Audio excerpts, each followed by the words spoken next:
నమస్తే, welcome back to queen numerologist channel. నేను మీ Amrita Agarwal, numerologist and yoga trainer. Hi folks, ఎలా ఉన్నారు? అందరూ బాగున్నారు కదా? ఓకే, అందరూ రోజు అనుకున్నట్టుగా మన లక్కీ బ్యాంక్ అకౌంట్లో ప్రతిరోజు 24 lakhs వస్తున్నాయని చెప్పేసి నమ్మి యూనివర్స్ని అడిగేద్దాం. ఓకే, అలాగే thank you universe, thank you అని చెప్పి కామెంట్ సెక్షన్లో పెట్టండి. ఖచ్చితంగా మనకి యూనివర్స్ ఏదో ఒక రోజు మంచి చేస్తుంది. ఓకే, అలాగే వీడియోని ఆఖరి దాకా చూడండి, స్వైప్ చేయకుండా. లాస్ట్ వీడియోలో మనం 4 and 5 పర్సనల్ ఇయర్స్ గురించి తెలుసుకున్నాం కదా. ఇప్పుడు వచ్చేసి 6 and 7 గురించి తెలుసుకుందాం. 6th పర్సనల్ ఇయర్ వస్తే ఎలా ఉంటుంది, 7 పర్సనల్ ఇయర్ వస్తే ఎలా ఉంటుందో ఈరోజు తెలుసుకుందాం. 6th పర్సనల్ ఇయర్ వస్తే అందరికీ తెలుసు 6 అంటేనే లక్ష్మీదేవి అని, అవునా? అది కాక అది family number, wealth number, health number అని కూడా చెప్పాలి. వెళ్తుంటే ఆటోమేటిక్ హెల్త్ కూడా వస్తుంది కదా, అందుకని చెప్తున్నాను. నేను యాక్చువల్గా అందరూ వెల్త్ నెంబర్ అంటారు, నేను హెల్త్ నెంబర్ అని కూడా అని చెప్తాను. ఎందుకంటే మనకు డబ్బులు ఉంటేనే ఆరోగ్యమైన, ఆనందమైన ఏదైనా ఉంటుంది. అందుకని నేను దాన్ని వెల్త్, హెల్త్ రెండు అని చెప్పేస్తుంటా. పర్సనల్ ఇయర్ 6 వచ్చినప్పుడు ఎలా ఉంటుందంటే ప్రతి ఒక్క ఏ మార్గంలో అయినా సరే అండి మంచి అభివృద్ధి అయితే ఖచ్చితంగా వస్తుంది. అంటే మనం ఏ పని చేసినా దాంట్లో నుంచి అభివృద్ధి కనిపిస్తుంది, సక్సెస్ అనేది అంటే విజయం ఖచ్చితంగా వస్తుంది. అలాగే దీన్ని ఇయర్ ఆఫ్ సోషల్ కాంటాక్ట్స్ అని చెప్పచ్చు. అంటే పబ్లిక్ తోటి మంచి రిలేషన్స్తో ఉంటారు వీళ్ళు. ఈ ఇయర్ వచ్చినప్పుడు బాగా పబ్లిక్తో కాంటాక్ట్ చేయడం కానీ, బిజినెస్ చేయడం కానీ, డీల్స్ చేయడం కానీ ఇలా అన్నీ జరుగుతుంటాయి. అలాగే చాలా ఫ్యామిలీ మీద అయితే మీరు అటెన్షన్గా అయితే ఉండాలండి. ఇయర్ వచ్చినప్పుడు ఫ్యామిలీతో ఉంటేనే కదా అన్నీ మంచి జరుగుతుంటాయి. ఫ్యామిలీ సరిగా లేకపోతే అన్నీ డిస్టర్బ్ అవుతాయి, అవునా కదా? అందుకనే మోర్ అటెన్షన్ అండి, ఇంకంతకుమించి ఏం చెప్పలేను. ఫ్యామిలీ కానీ మన ఇంటి విషయమైనా సరే ఏదైనా కానీ కాస్త జాగ్రత్తగా దీని మీద అటెన్షన్ అయితే మీరు చూపించాల్సి వస్తుంది. కానీ మ్యారేజ్ లైఫ్ అయితే చాలా బాగా హ్యాపీగా ఉంటుందండి. చాలా హ్యూమరస్గా ఉంటుంది, హార్మోనియస్గా ఉంటుంది, చాలా బాగుంటుంది చాలా. అలాగే 6 వచ్చినప్పుడు పర్సనల్ ఇయర్ కాస్త సెల్ఫ్ సాక్రిఫైస్ అయితే ఉంటాయండి, కంపల్సరీ ఉంటాయి, ఖచ్చితంగా ఉంటాయి. అలాగే కొత్తగా పెళ్ళైన వాళ్ళు ఉంటారు కదా, మేబీ వాళ్ళకు ఇప్పుడు ఈ పర్సనల్ ఇయర్ వచ్చినప్పుడు వాళ్ళకు కన్సీవ్ అయ్యి అంటే కొత్తగా ఒక ఫ్యామిలీ మెంబర్ అయితే ఇంట్లోకి రావడానికి ఛాన్స్ ఉంది. అంటే కొత్త న్యూ బోర్న్ బేబీస్ అయితే వస్తారు.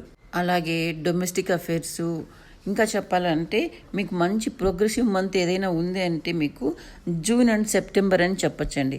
ఇది 6 వస్తే ఇలా చాలా బాగా అన్నీ మంచి జరుగుతాయండి, అన్నీ హ్యాపీగా ఉంటాయి. హెల్త్, వెల్త్, ఫ్యామిలీ అన్నీ చక్కగా ఉంటాయి. అన్ని బిజినెస్లు చక్కగా సక్సెస్ అవుతాయి. మంచి బిజినెస్లు అన్నీ పర్ఫెక్ట్గా మీకు విజయాన్ని ఇచ్చి మీకు డబ్బులు అయితే తెచ్చేలాగా వస్తుందండి ఇది. ఇక పర్సనల్ ఇయర్ 7 వస్తే ఎలా ఉంటుందో తెలుసుకుందాం. పర్సనల్ ఇయర్ 7 వచ్చిందంటే ఫస్ట్ అయితే ప్రశాంతత ఉంటుంది, పీస్ ఉంటుందండి, పక్కా ఉంటుంది.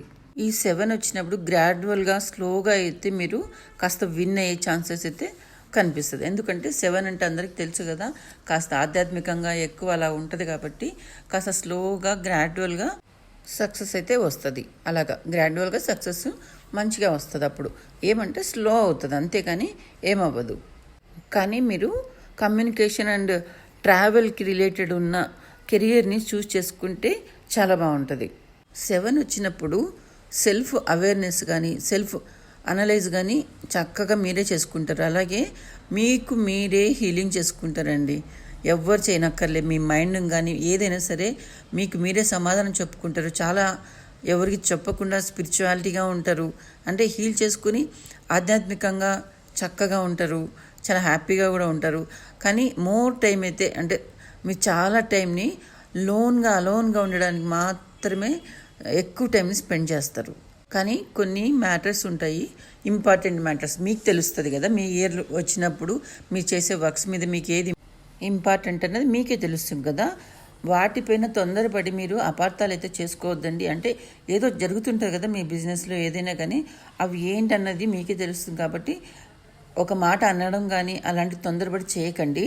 టోటల్గా అయితే 7 వచ్చినప్పుడు ఎక్కువ లోన్లీగా ఉండడానికి, అంటే ఒంటరిగా ఉండడానికి మాత్రమే ఎక్కువగా ఇష్టపడతారు. అంటే బిజినెస్లు కానీ ఇవన్నీ సెకండరీ, కానీ చాలా వరకు అయితే మీరు అంటే దేవుడిని తలుచుకోవడం, స్పిరిచువల్గా ఉండడము, లోన్లీగా ఉండడం, మీకు మీరే ఏదో ఒకటి అనాలిసిస్ చేసుకోవడము, అలాగే ఏదో మీరు ఏదో ఒక మ్యాటర్ పైన దాని మీద అవగాహన తెచ్చుకోవడం ఇలాంటివి జరుగుతుంటాయి. కానీ అంతకు మించి పెద్ద పెద్ద ట్రాన్సాక్షన్స్ కానీ బిజినెస్ డీల్స్ కానీ అయితే ఇందులో జరగవండి. ఇదండి ఫైనల్గా 7 అయితే పర్సనల్ ఇయర్ 7 వస్తే ఇలా ఉంటుంది. మీకు ఎవరికైనా ఇలా ఉందంటే ఉంటే చెప్పండి, లేకున్నా చెప్పండి, లేదు మేడం అని చెప్పండి, లేకపోతే ఉంటే ఉందని చెప్పండి. ఏదో ఒకటి అయితే కామెంట్ సెక్షన్లో పెట్టండి. నేను చెప్తున్నా కదా, ప్రతిరోజు మీరు పెట్టే కామెంట్ని బట్టి 10 మందికి తెలుస్తుందండి అది నిజమా కాదా అన్నది. ఎవరైనా సరే చూస్తున్న వాళ్ళందరికీ చెప్తున్నా, ఒకరిద్దరని కాదు. ప్రతిరోజు ఎవరో ఒకరు చూస్తున్నారుగా, కొత్త వాళ్ళు చూస్తున్నారు, పాత వాళ్ళు చూస్తున్నారు. మీరు కామెంట్ సెక్షన్లో పెట్టండి, ఓకేనా? ఈ వీడియో నచ్చినట్లయితే small share and small like అండి, అంతే. నాకు చేసిన హెల్ప్ అంతే, మీరు ఇంకేం అక్కర్లేదు నాకేమి మీరు సబ్జెక్ట్ మాత్రం నేను ఇవ్వగలుగుతా. మీరు నాకు చేసే హెల్ప్ అయితే ఒక small share and small like అంతే. ఓకే అండి, నచ్చితే అందరూ ఆ పని చేయండి. Okay, thank you and all. I'm signing off. జై హింద్, మేరా భారత్ మహాన్.